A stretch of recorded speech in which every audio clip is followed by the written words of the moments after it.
말씀의 제목은 떨어질까 삼가라입니다. 떨어질까 삼가라. 여러분, 우리는 떨어지는 것을 싫어합니다. 그죠? 우리 중에 누가 떨어지는 것을 좋아하는 사람이 있겠습니까?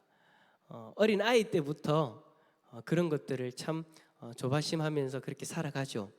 어릴 때부터 제가 가만히 보니까요, 요즘에는 유치원도 경쟁이 심해가지고 유치원에 들어가지 못할까봐, 가고 싶은 유치원에서 떨어질까봐 그렇게 두려워하는 학부모들도 있습니다. 제가 아는 예전에 어떤 그 유치원은 너무 인기가 많아가지고 선착순으로 원아들을 받았는데 그 전날 저녁부터, 오후부터 아예 그냥 돗자리를 깔고 유치원 앞에서 줄을 서더라고요. 저는 그게 한 대학교 그 정도로만 생각했는데 그게 아니라 유치원 때부터 그렇게 하더라고요. 왜요? 떨어질까봐, 못 들어갈까봐. 이게 이제 나중에 문제가 되어져 가지고 그 유치원에 나중에는 이제 제비뽑기로 바뀌더라고요. 어쨌든 유치원에 떨어질까봐 그렇게 걱정을 합니다. 또 요즘에는 또 중고등학교도 마찬가지잖아요. 가고 싶은 중학교, 가고 싶은 고등학교. 경산지역 같은 경우에는 이제 그런 중고등학교의 어떤 시설들이 좀 열악하기 때문에 가고 싶은 학교가 있어도 바로 인근의 학교에 가지 못하는 그런 일들도 일어납니다. 그래서 가고 싶은 학교에서 떨어져서 먼 곳에 있는 학교에 가는 친구들도 있죠. 그리고 대학도 마찬가지예요. 열심히 초등학교 1학년 때부터 고3 때까지 12년 동안 공부를 해가지고 대학교에 가고 싶은 대학교에 원서를 넣고 시험을 쳤는데 떨어지는 거예요. 그것을 너무 두려워하죠. 그래서 정말 힘들게 그렇게 공부하는 거지 않습니까? 떨어지는 거 너무나도 싫은 거예요. 대학교에 떨어질까? 근데 이제 대학교가 끝나고 나면 이제 좀 괜찮을 줄 알았는데 이제는 직장이 있네요.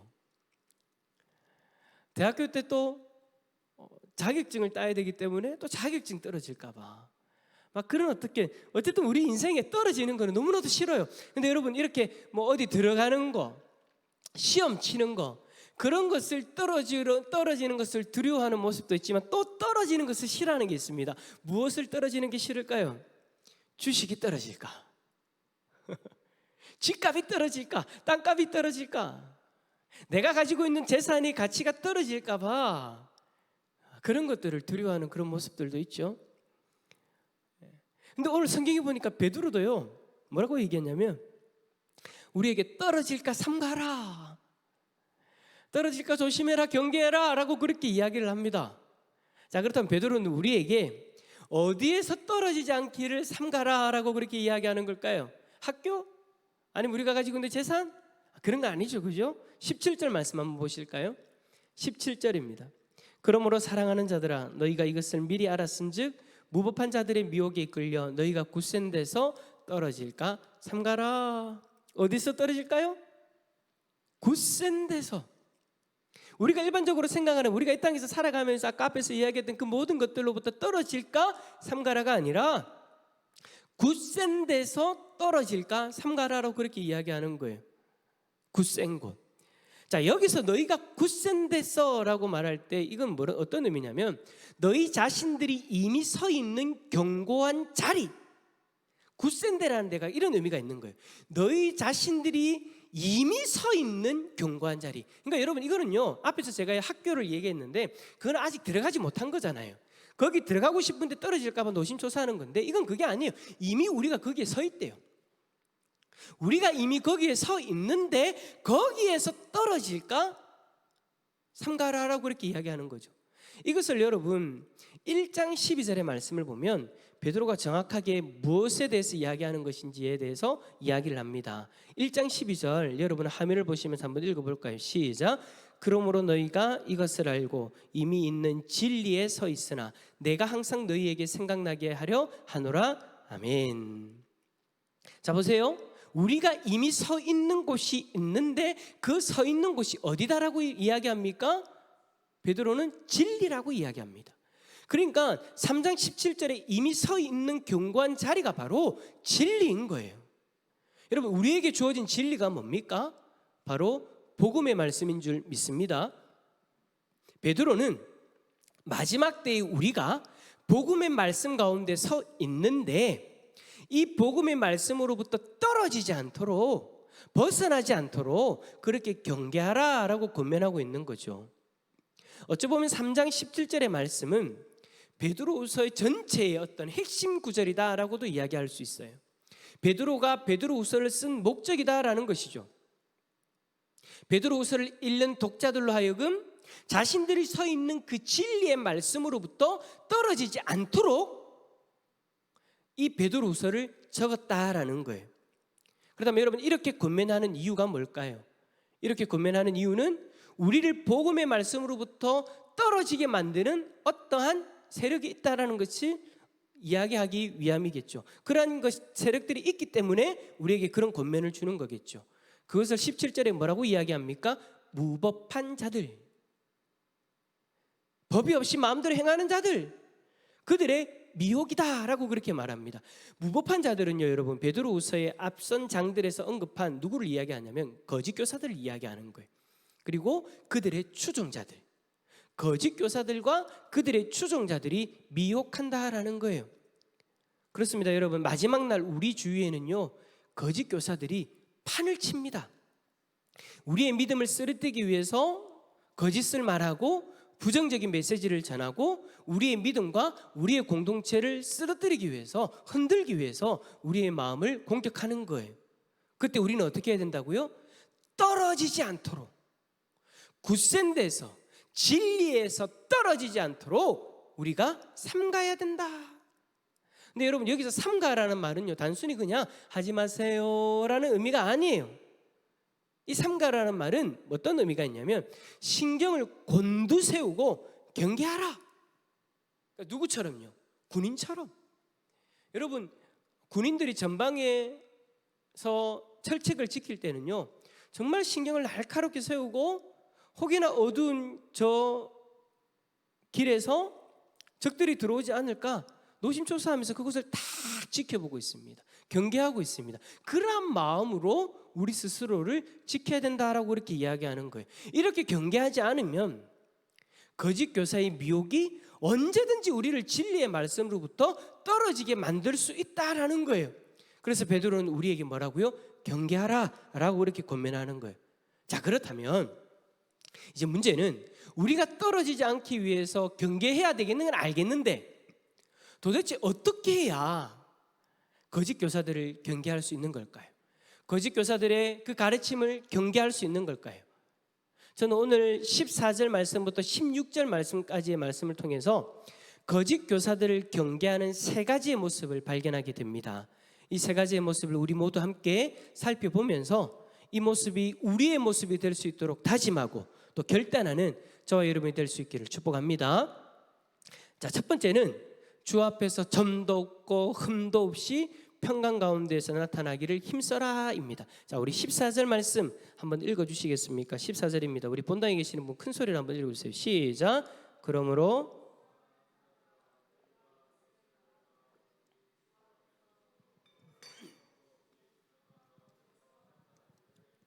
아멘. 자, 베드로 사도는요 12절과 13절에서 우리가 바라봐야 될 것들에 대해서 말했었죠. 그러니까 지난주에 말씀에서요, 그것이 무엇이었는지 기억나십니까? 우리가 바라봐야 될 것, 바로 주님의 재림. 마지막 때 우리는 주님의 재림을 바라보면서 우리의 모습을 점검하고 살아가야 되는 거예요.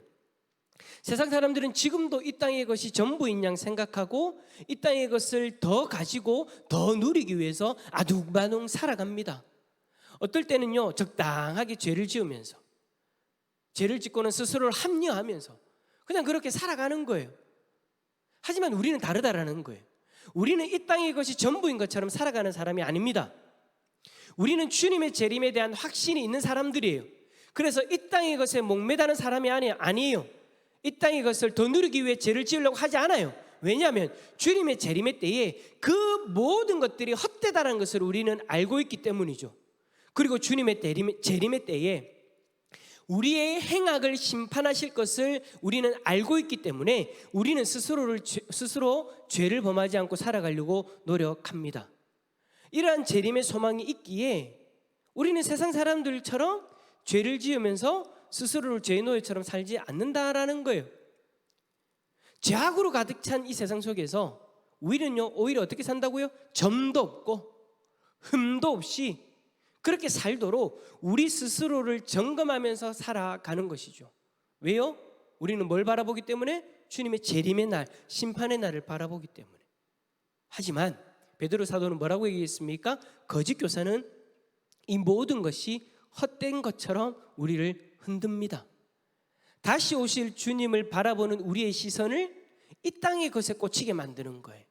이 땅의 것이 우리의 시선을 빼앗기게 만드는 거예요.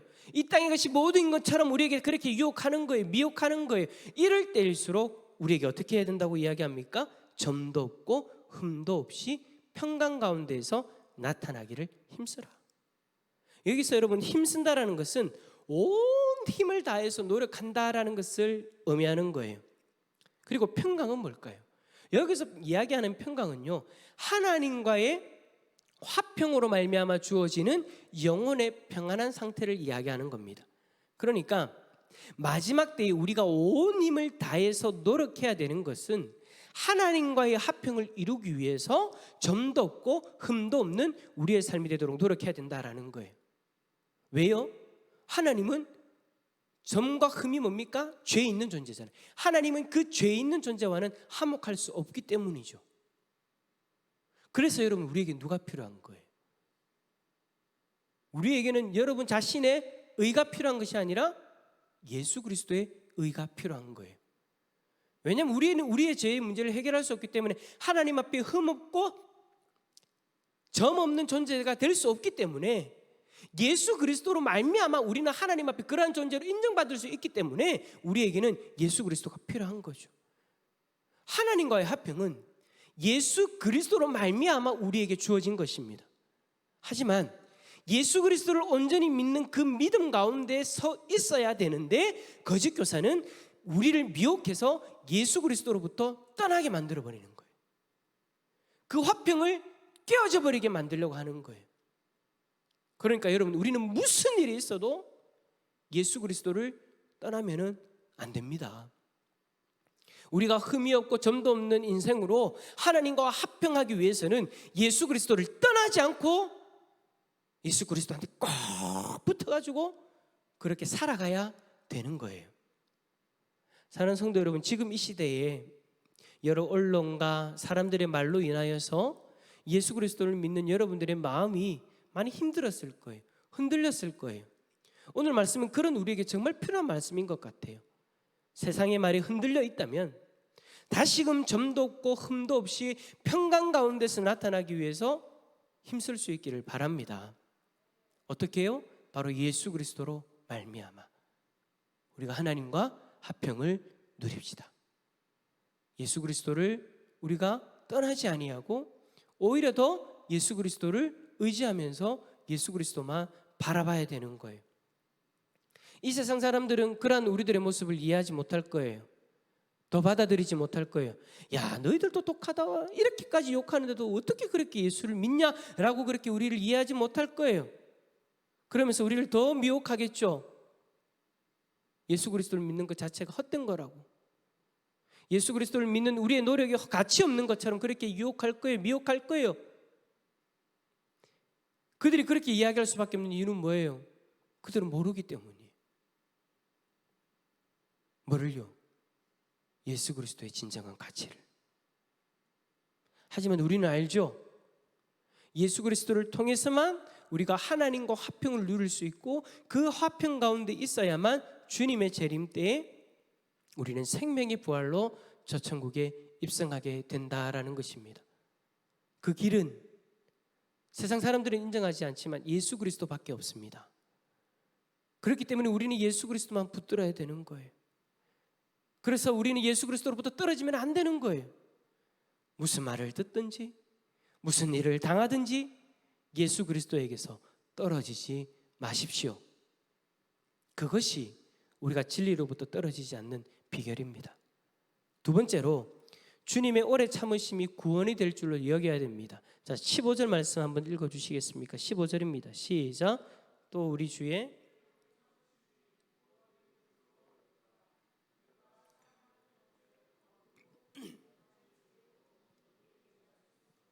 아멘. 자, 베드로의 이 두 번째 권면은요, 이미 9절에서 언급한 내용이에요. 주님의 오래 참으심은 아무도 멸망하지 아니하고 다 회개하기에 이르기를 원하시는 그 주님의 마음.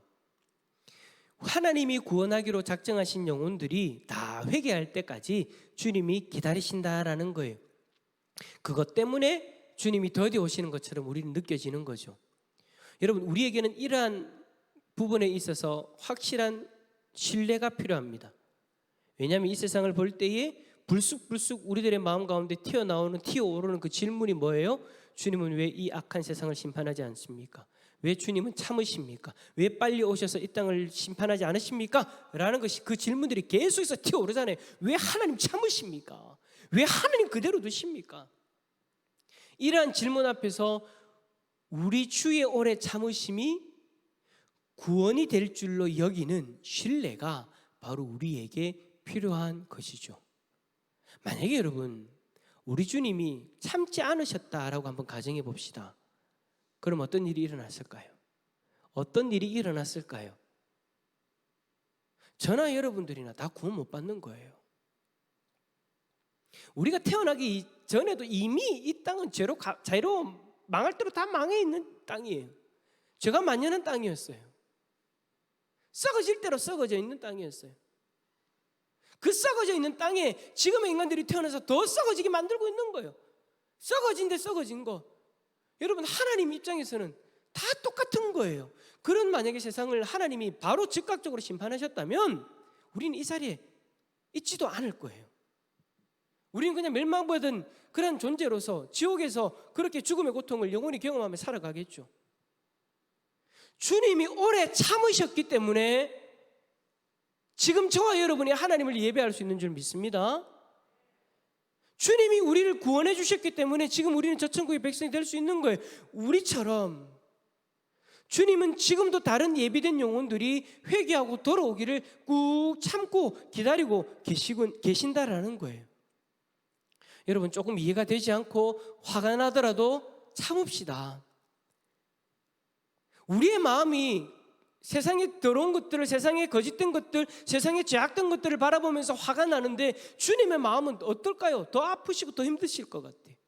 이 세상의 부조리와 죄악을 보시면서 하나님 마음이 더 아프시다라는 거예요. 하나님이 이 세상을 창조하시고 뭐라고 이야기하셨습니까? 보시기에 좋았더라. 하나님이 손수 이 모든 만물을 다 창조하시고 너무나도 아름답고 너무나도 좋다라고 그렇게 고백하셨는데, 지금 이 세상, 하나님이 세상하신 이 모든 피조물이 어떻게 변했습니까? 죄악으로 다 물들어져 버렸고 다 타락해 있는 그런 가운데 있어요. 친히 창조하시고 보시기 좋았던 이 땅이 죄악으로 물들어져서 하나님을 대적하고 있는데, 우리의 마음보다 하나님의 마음이 더 아프고 더 상하고 어찌 보면 더 빨리 이 땅을 심판하고 싶으시겠죠. 그런데도 주님은 참으시는 거예요. 왜요? 우리와 같은 하나님의 백성들이, 아직까지도 돌아오지 않은 하나님의 백성들이 회개하고 돌아오기를 참고 기다리시기 때문에. 그러니 여러분, 우리도 하나님을 신뢰하고 참고 기다립시다. 그리고 더욱 복음을 전합시다. 어떤 이들은 전하기 어려운 시대가 되었다라고 포기하자라고 그렇게 이야기를 합니다. 하지만 여러분, 우리는 그러한 소리에 흔들리면 안 돼요. 전하기 어려운 시대가 되었다고 포기하지 말고 더욱 복음을 전해야 됩니다. 지금 여러분의 주위에 하나님이 기다리고 있는 영혼들이 있을 수 있어요. 그러니 더욱 우리가 힘을 내야 되는 거예요. 거짓 교사들은 이렇게 이야기하죠. 세상이 복음을 거부하고 있다. 마음이 닫혀 있다. 이제 더 이상 복음을 전해도 통하지 않는다. 불가능하다. 여러분들의 마음을 그렇게 미혹할 거예요. 하지만 그럴 때일수록 우리는 복음의 나팔을 더 크게 불러야 됩니다. 그리고 우리를 미혹하는 거짓 교사들을 향해서 그렇게 이야기해야 됩니다. 지금도 그렇고 이전도 그렇고 복음을 전하기 편한 때는 없었다라고. 아니, 예전에는 더 지독한 핍박을 받았고 목숨을 내어놓고 복음을 전했다라고. 우리는 마지막 때일수록 더 크게 복음의 나팔을 불어야 됩니다. 복음을 전하면서 당하는 그 핍박은 우리에게 영광의 면류관이 된다는 것을 기억하시고 마지막 때에 복음의 나팔을 더 크게 불 수 있는 우리 성도님들 될 수 있기를 바랍니다. 마지막 세 번째는 말씀을 억지로 풀려고 해서는 안 됩니다. 16절 말씀 읽어봅시다. 16절입니다. 시작. 또 그 모든 편지에도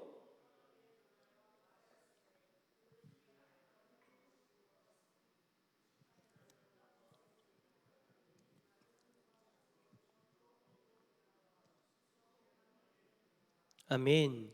거짓 교사들은 마지막 때 우리를 미혹할 때 어떻게 한다고요? 하나님의 말씀을 가지고 와요. 하나님의 말씀을 가지고 와서 접근해가지고 어떻게 하느냐? 우리를 미혹합니다. 어떻게 미혹한다고요? 16절에 있는 것처럼 성경을 자신들이 원하는 대로 해석하는 거예요. 무슨 말이에요? 억지로 푼다라는 거예요. 그렇게 막 억지로 끼워 맞추면서 듣는 이로 하여금 우와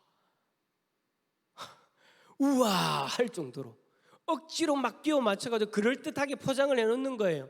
그러면서 자신들이 주장하고 싶은 것, 이야기하고 싶은 것들을 합리하기 위해서 그렇게 억지로 맞춰 놓는 거죠. 포장시켜 놓는 거죠. 그리고는 성경이 침묵하고 있는 내용까지도 들고 와가지고는 자신이 이야기하는 것이 답인 양 이야기합니다.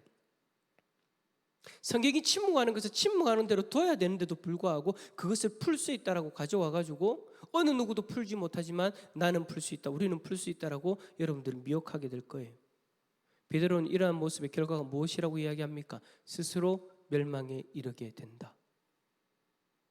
마지막 때일수록 이러한 거짓 교사들과 이단들이 여러분들을 미혹하려고 달려올 거예요. 그러니 여러분 절대 이러한 미혹에 넘어가지 않기 위해서 성경을 제대로 알아야 됩니다. 여러분 주위에서 누군가가 성경을 들고 오는 사람이 있다면 일단 주의하세요. 아니 교회 밖에서 성경 공부하자고 하는 사람이 있으면 다 거부하세요. 거부해도 돼요. 저는 여러분들이 성경을 배우고 성경을 연구하는 것을 교회 중심으로 하셨으면 좋겠습니다. 마지막 때인 지금 더욱더 조심해야 되는 거예요. 함부로 어떤 사람 누군가를 통해서 성경을 배우는 자리에 나가지 마십시오. 비록 그 사람과 친분이 있다고 해도 관계가 있다고 해도 가지 마십시오. 안 가도 됩니다. 안 간다고 해서 무슨 일이 일어나지 않아요. 자칫 잘못하면 베드로의 우려처럼 멸망의 자리로 갈 수도 있습니다. 하나님 말씀 가운데 제대로 서 있는 우리 성도님들 다 될 수 있기를 축복합니다. 앞에서 이야기했던 이 세 가지의 모습이 진리에서 떨어지지 않기 위해서 우리가 경계해야 되는, 노력해야 되는 모습인 거예요. 하나님과 화목하기 위해서 예수 그리스도를 의지하십시오. 하나님의 오래 참으심을 오해하지 마시고 형제를 구원하기 위한 하나님을 신뢰하시길 바랍니다. 그리고 사사로이 성경을 억지로 푸는 자리로 나아가지 마십시오. 마지막 때의 사단은 이 부분을 가지고 끊임없이 여러분들을 흔들려고 공격할 거예요. 이 공격을 여러분 경계하시고 이겨내는 우리 성도님들 다 될 수 있기를 예수 그리스도 이름으로 축원합니다.